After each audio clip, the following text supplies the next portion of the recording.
Real quick before this video starts, I just want to say that this reaction was taken from a viewer music submission live stream that I did the other day, where we get sent in a bunch of albums like these. If you want to be there for the live stream for albums like this that may eventually get turned into videos, definitely stop into the streams. We do them every Wednesday, Friday, and Sunday at 3 PM UK time. They go 7 hours, so we get a chance to listen to a whole bunch of music, including incredible albums like The Black Saint and The Sinner Lady. I also decided to leave this one as an uncut reaction, just so you can kind of get a feel for what it's like to be in a request stream and what it's like to react along with me live. And also, I just think the flow of the reaction works a little bit better uncut because this album is so detail-oriented, and it's nice to see me kind of pick up on all the details as I go along, as opposed to it kind of just chopping up to the highlights, if that makes sense. And yeah, that's about it. Like and sub if you haven't. We're on our way to 4K, and enjoy the video. Ladies and gentlemen, the first album of today is The Black Saint and the Sinner Lady by Charles Mingus.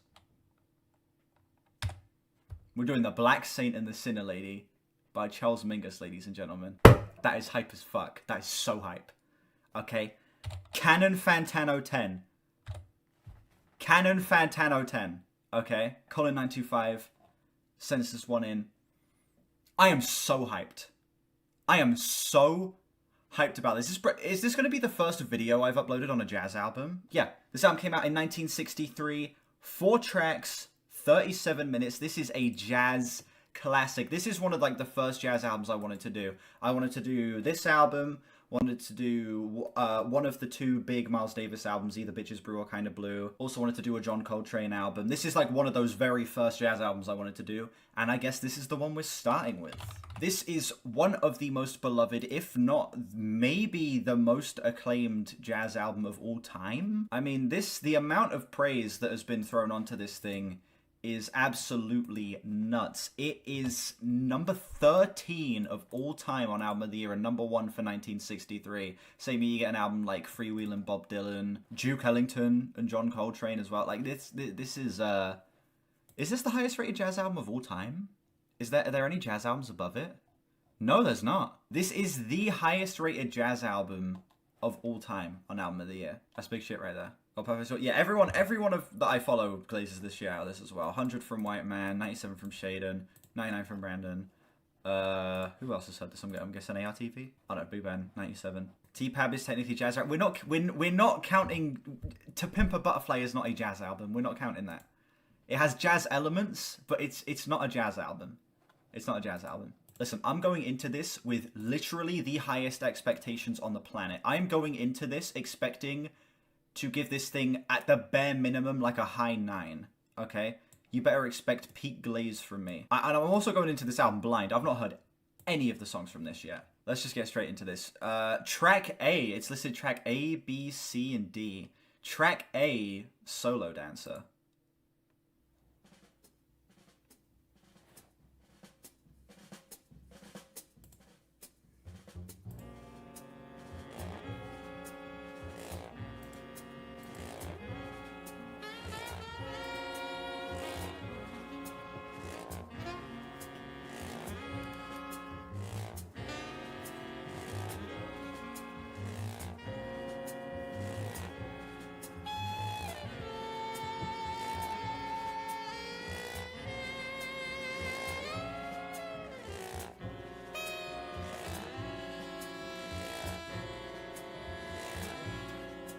I just noticed something about the cover. Hold on, I'm sorry to pause this. I just noticed something about the cover. I always thought, because I've never seen this cover, like, big before. I've only ever seen it, like really small on Album of the Year. I always thought he was playing a trumpet here, but he's lighting a pipe. Not important at all. Wasn't worth pausing the song for, but I never noticed that. I always thought he was playing a trumpet.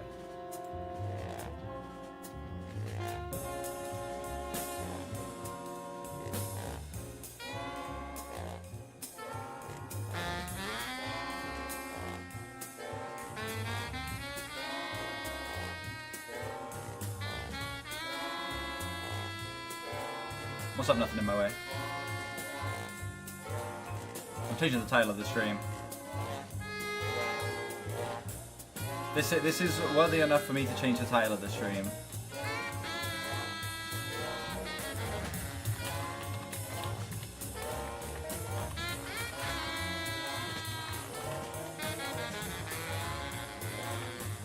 I don't have enough. I'm listening to a Charles.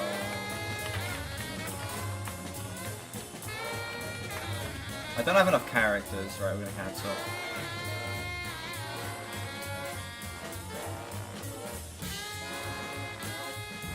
No arms after this one just yet.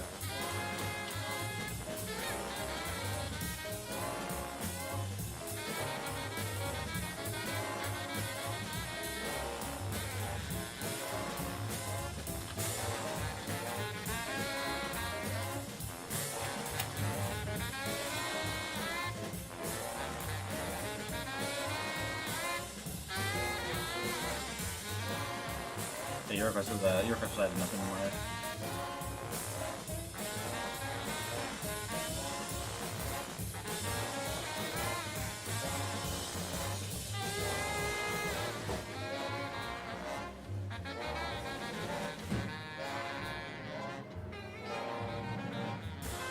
Maybe at some point, yeah. That could be fun. Beastie Boys could be fun.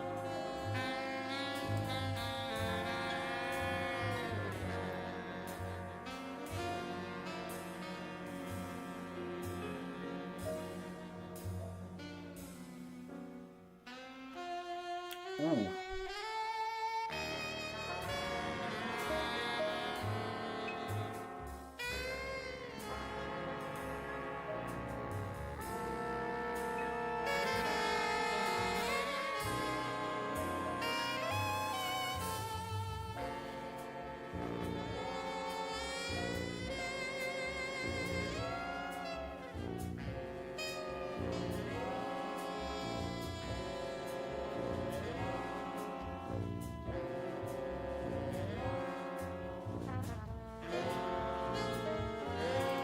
I hate jazz, exactly.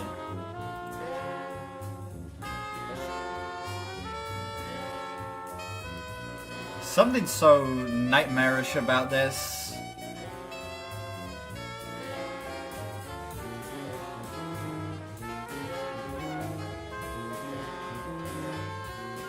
Yeah, I hate jazz, guys. I hate jazz so much.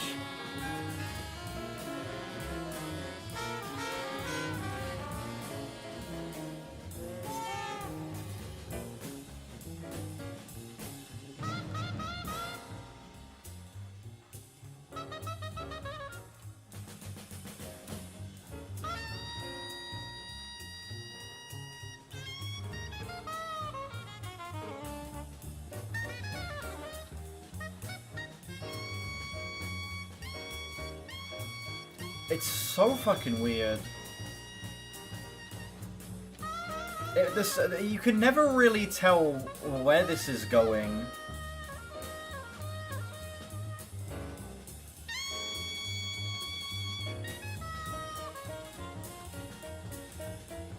Like, I have my ideas about where the track's gonna go, and then it just does something completely different.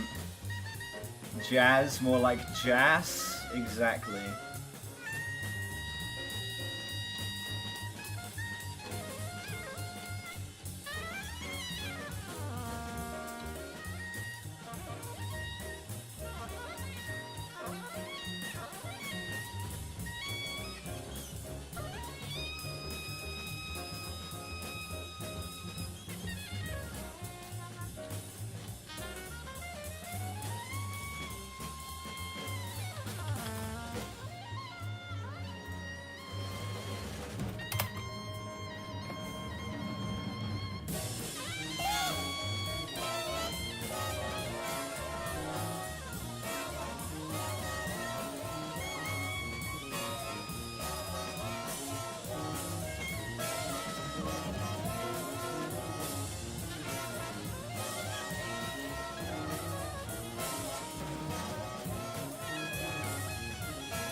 That was fucking fantastic. I'm feeling like a solid 9 on that.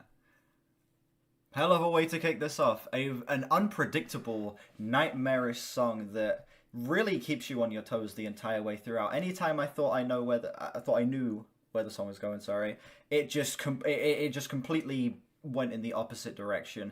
It was constantly flipping itself on its head. The constant, like, just fucking weird melodic choices throughout this, and fascinating rhythmic elements as well. Just constantly kept me guessing, and constantly kept me surprised throughout this as well.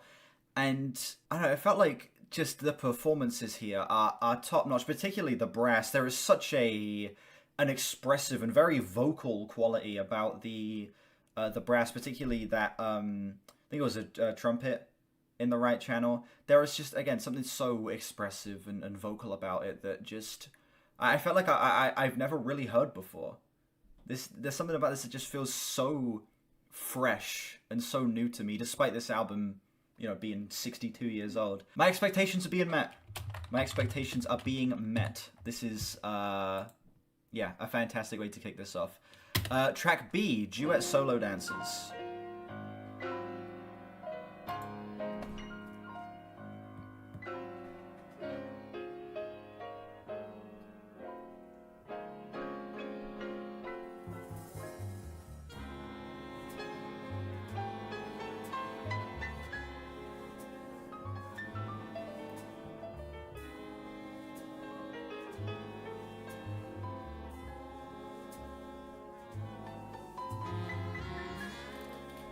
Track A's title is Stop, Look and Listen, Sin and Jim Whitney. Okay.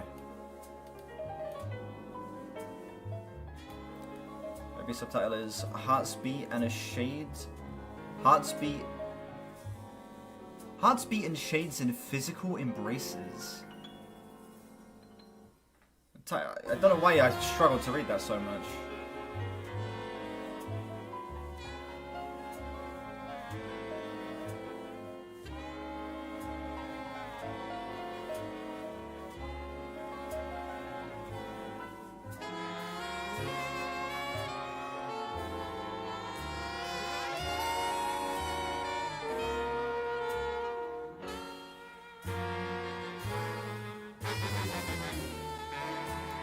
More romantic, absolutely. The first track kind of has the unsettling kind of anxiety of being alone. Then track B, the duet solo dances, it feels like two people having the same experience kind of meeting, and then some of those anxieties fall into the wayside. Much more of a slow dance quality to this one.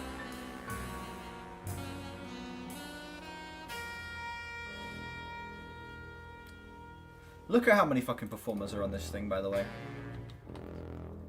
Charles Mingus, Charlie Mariano, Danny Richmond, Dick Hafer, Don Butterfield, Jackie Byard, Jay Berliner, Jerome Richardson, Quentin Jackson, Richard Williams, and Rob Erickson. So many performers on this. Ooh.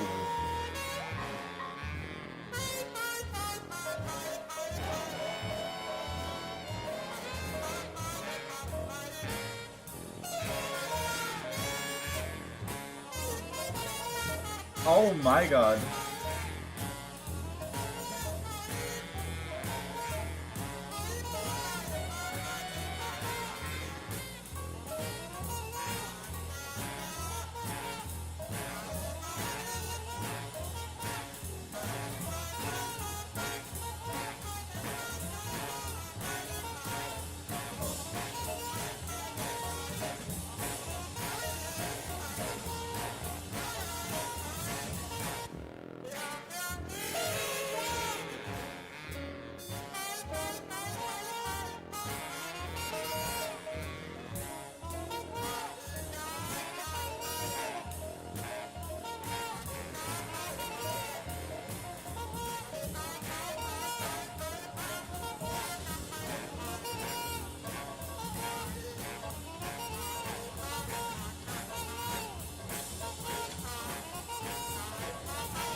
Must have been speeding this up in post-production in FL Studio. Exactly. What is that?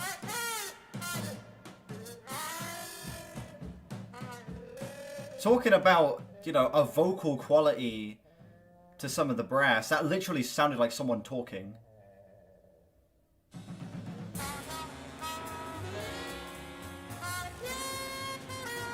Charles Mingus sped up. Fucking Charles Mingus Nightcore.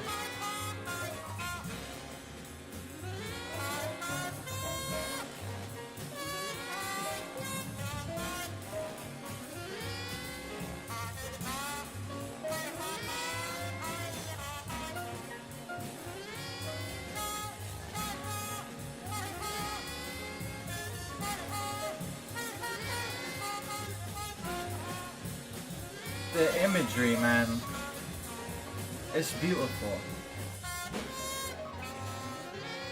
There's something so interpretive about this.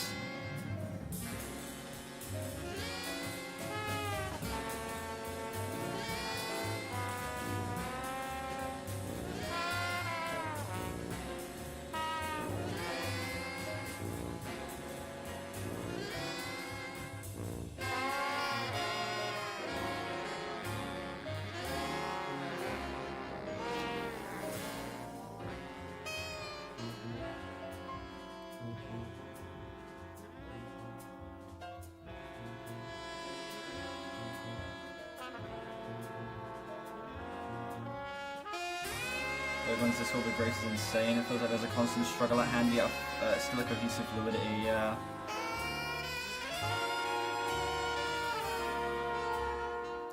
This album, well, this song in particular, I'll get to my thoughts in a sec, I'll let this play out.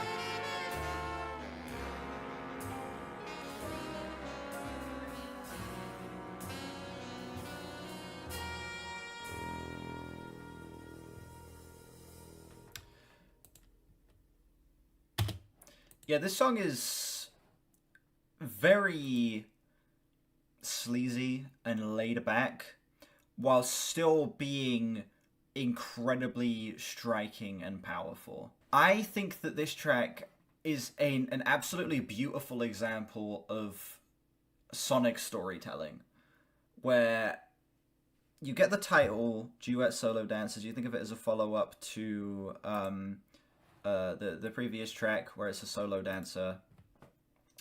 It feels like a story of two people meeting and falling in love. It feels like the beginning of the song is these two people eyeing each other from across like a bar or something during the while this jazz band is playing this very slow, very moody piece before things start to pick up and they finally approach each other, maybe, you know, moving to like a dance floor or something like that sort of moment. And then the track goes into full explosive territory as things get out of hand, things get crazy. They start moving at 1,000,000 miles an hour before, at the end, things finally start calming down as I guess these two people, I don't know, maybe it's meant to be interpreted as something sexual, maybe it's meant to be interpreted as more of a, like just a general happy ending of them moving on with their lives with each other. This is just me, like, kind of putting my own interpretation of this and kind of seeing a story in it myself, but now I'm writing lore. I'm putting my own lore to this. I should make a film. I should not make a film. I would be a terrible filmmaker. I feel like a 10's a pretty fair score for this. Yeah, pretty perfect track. Track C, group dancers. I'll label it A, B, and C, and D on this as well.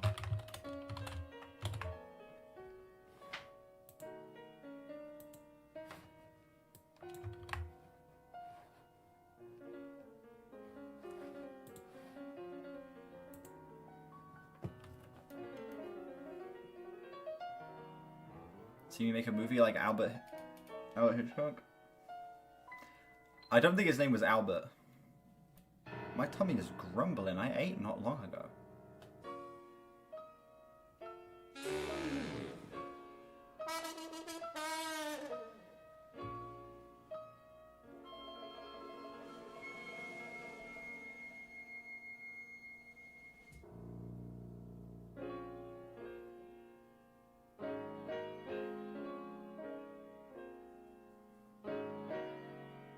Digestion? It won't be digestion. I ate like a couple hours ago, but I'm not. I shouldn't be hungry yet. I don't know.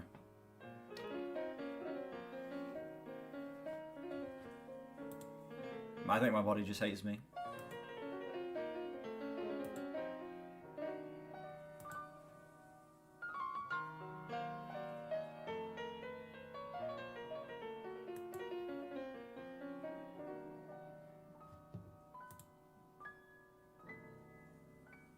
It was now. It was Alfred.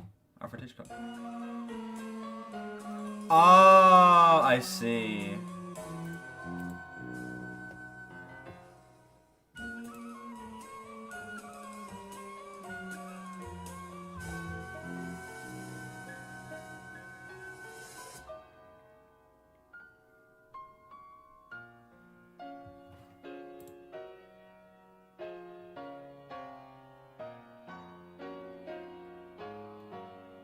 You're allowed to like it?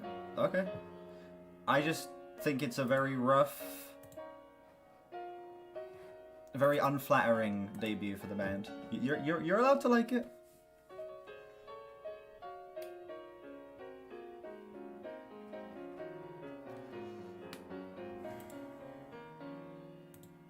I don't know. It's not an album I'm very passionate about. If you like it, then that's understandable. It's not one I'm gonna. That's not a hill I'm gonna die on. That's like a horrible album or anything.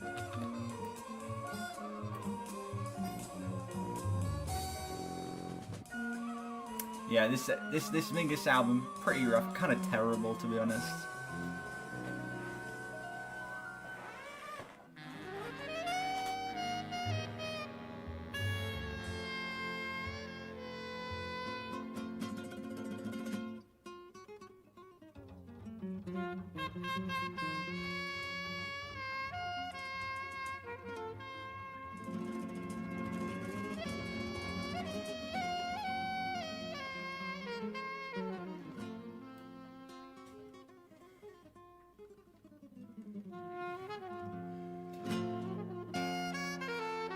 That really caught me off guard.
The constant push and pull of this song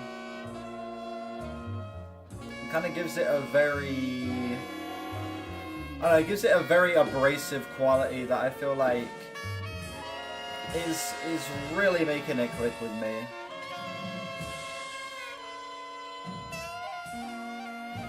Imagine a band doing a metal version of this album. It's had kind of like,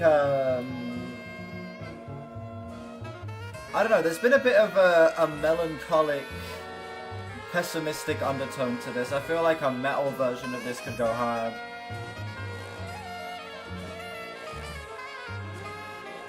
Like, imagine this bit as like a full-on breakdown.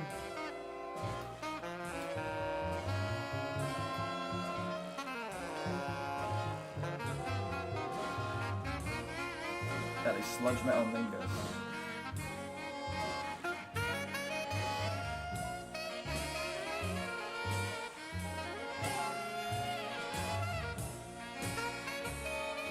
It's actually abrasive, yeah.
Yeah.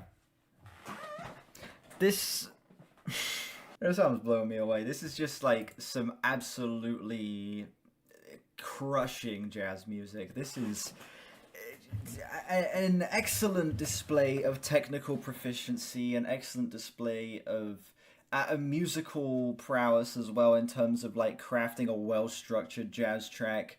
It is so beautifully recorded. It's so beautifully recorded. Came out in 1963, and it has aged basically perfectly.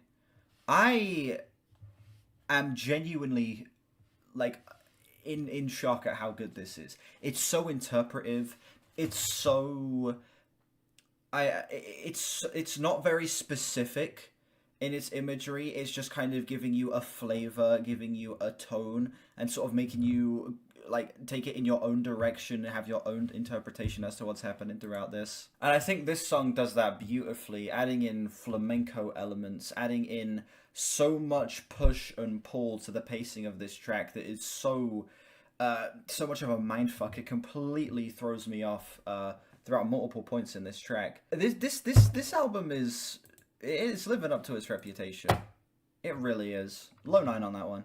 Low to solid 9. So good. It feels like this music came to them one day and they just had to record it before it went away. Yeah. There's something about this that feels so in the moment. This whole album just feels like a moment. My mind is pregnant with the idea that jazz isn't terrible. Listen, I think I may need to put the rumors to rest now. I don't actually hate jazz. Despite what chat may tell you, I don't hate jazz. I would even go as far as to say I love jazz. Track D, Medley, Mode D, trio and group dancers, mode... Oh, wait, hold on. Oh, shit, wait, we got 3 different modes in this final track. Hold on. Got mode D, trio and group dancers, mode E, single solos and group dance, and then we've got mode F, which is group and solo dance.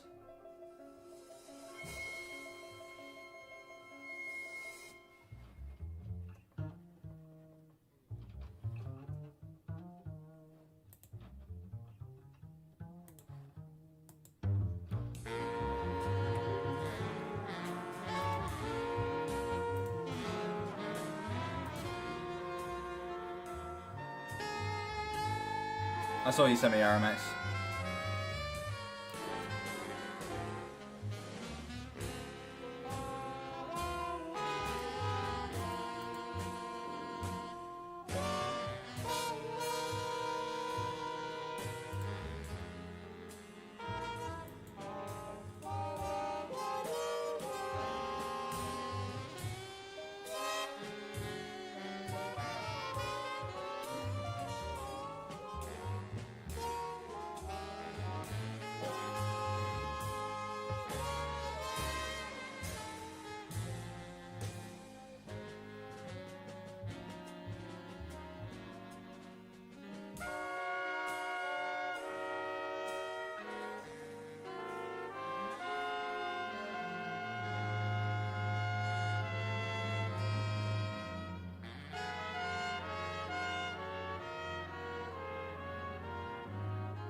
There's immediately something so ominous and epic about this. Really feels like we're building up to something huge.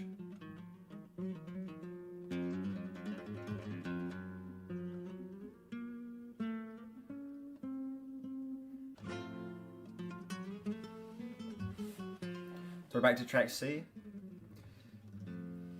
Yeah, I'm hoping they give us more of the flamenco stuff throughout the later points of this song as well. It's a really fun little genre bend to throw in here.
I see.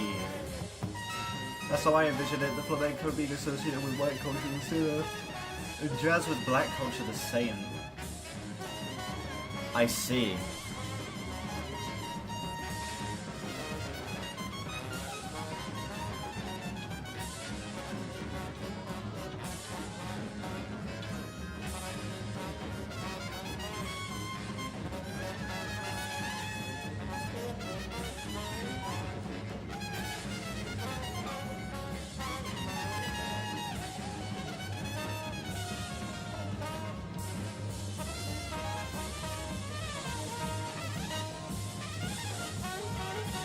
Kind of destructive in its nature, yeah.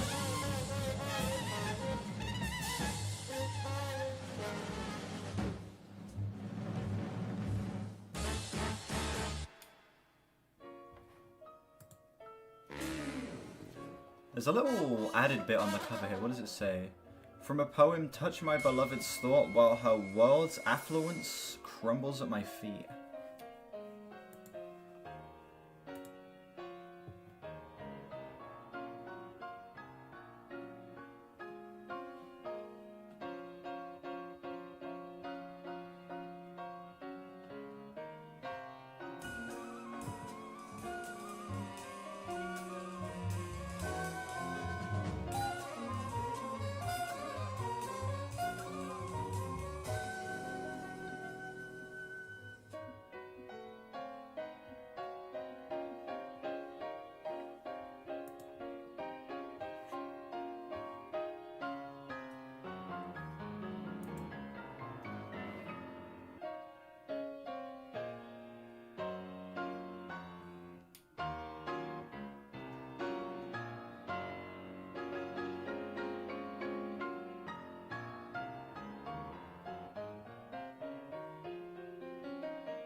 Holy shit.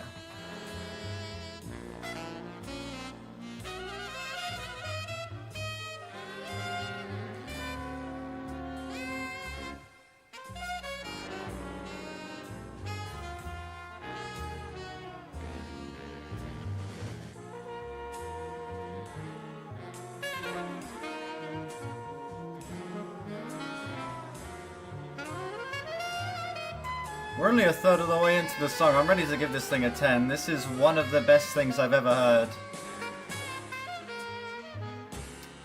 It's so detailed. It's so lavish, but it's still so melancholy.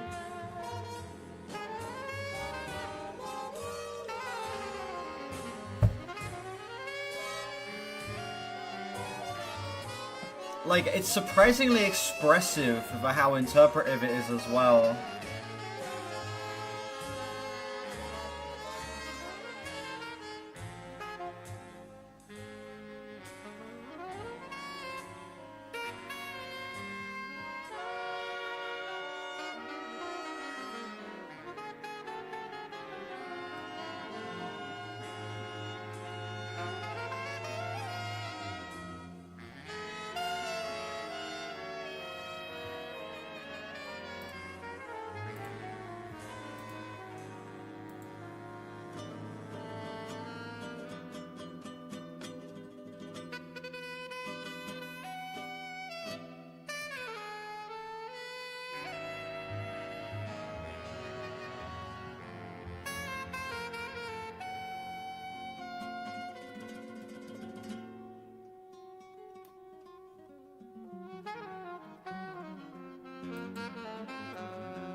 Yeah, I'm glad the flamenco is such a big part of this.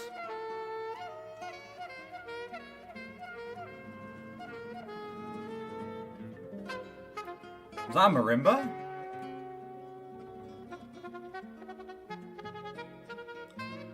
Ooh.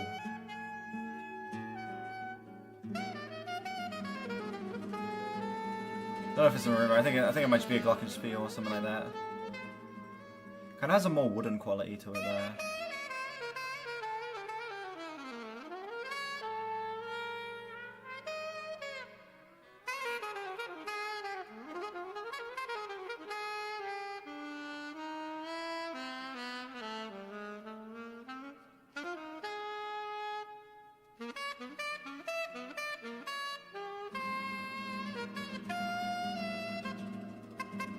Yeah, the wooden texture brought from the percussion and the acoustic guitar. Such a nice textural contrast to the very metallic and dusty feeling brought from the brass. Again, the details. It's spotless. It is spotless in its details.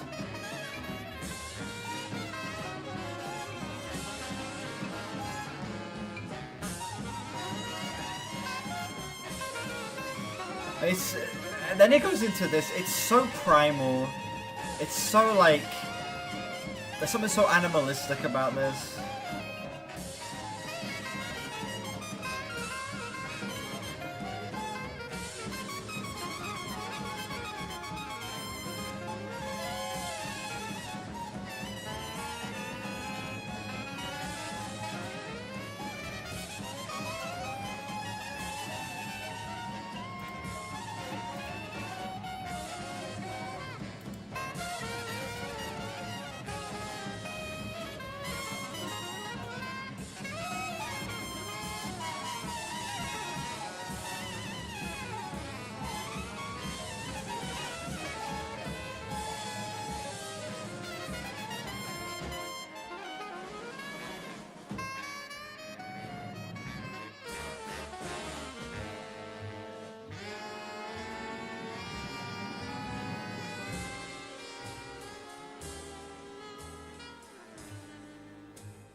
I wonder what it means by the battlefront.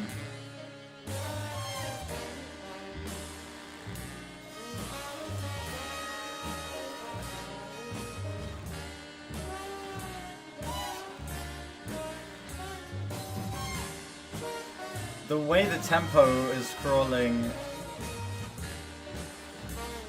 This song is it's breathing so nicely.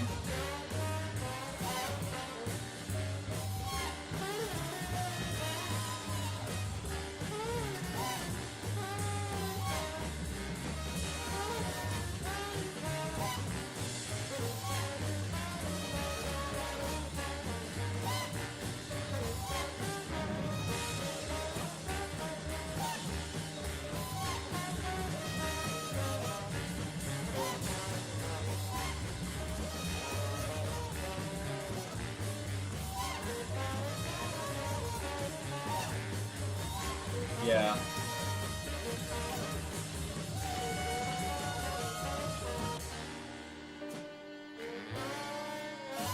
And it just rips you right out of it.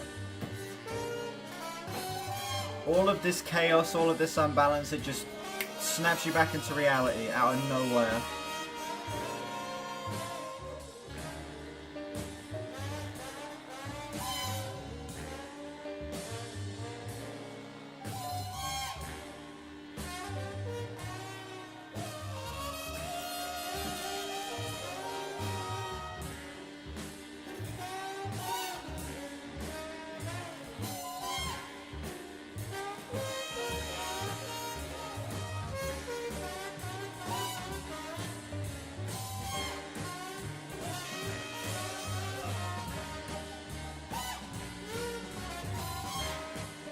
Yeah, joining Merriman.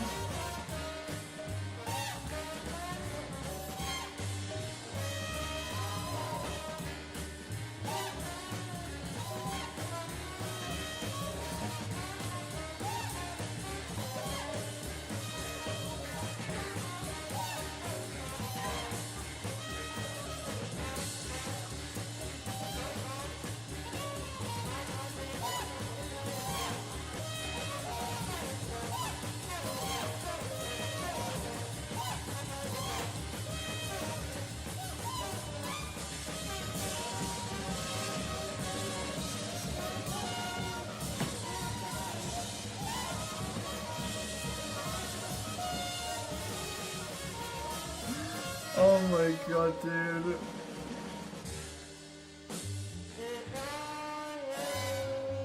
Ooh.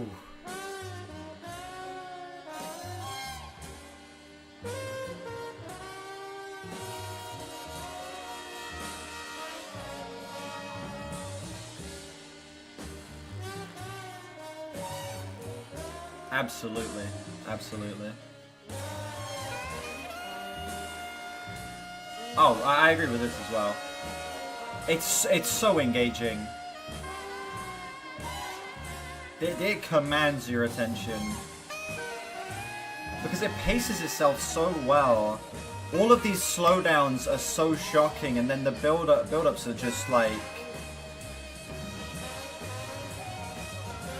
I don't know, there's just something so chaotic and manic about this.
The return to the...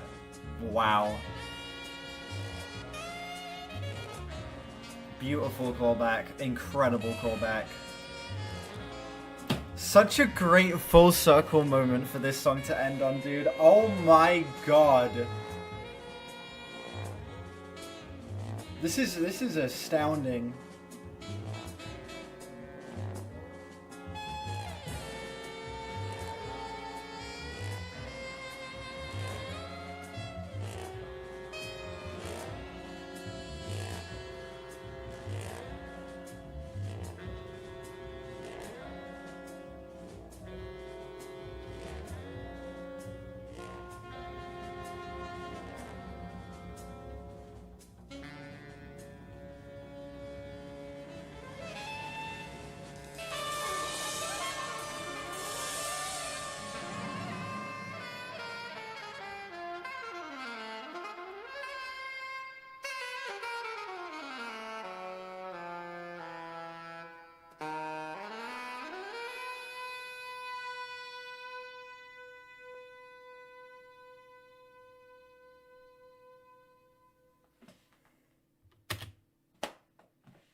It's one of the best things. This is one of the best things I've heard in my life. That song right there is a strong contender for the best jazz song I have ever heard. Now, I'm not the best versed in jazz. I'm not the most knowledgeable when it comes to jazz music. I've not heard too much stuff from this genre, but this is striking, gripping, shocking, thrilling. It keeps me on my toes, and it constantly keeps me strapped in ways that very few, if not no other jazz track ever has. the evolution, the progression, the genre bending, the switch ups, everything is so meticulous. The details. This album revels in how detailed it is, but the details here are so meticulous, are so well crafted. The instrumental is so lavish and lush and rich and densely packed, but still keeps up that menacing grandeur and that forward momentum that I feel like this track needed to make it as awe-inspiring as it is. It's a massive undertaking. It's an 18.5-minute song, but the constant push and pull, the tempo changes, the build-ups, the dynamics, everything being as fluid as it is, allows me to just kind of lay back and let this track wash over me. And it's so easy to do that because the recording is so beautiful. It's so easy on the ears. The dynamics are given so much range. This track breathes so well. It breathes so well. It's one of the best jazz pieces I've ever heard. The fucking flamenco sections.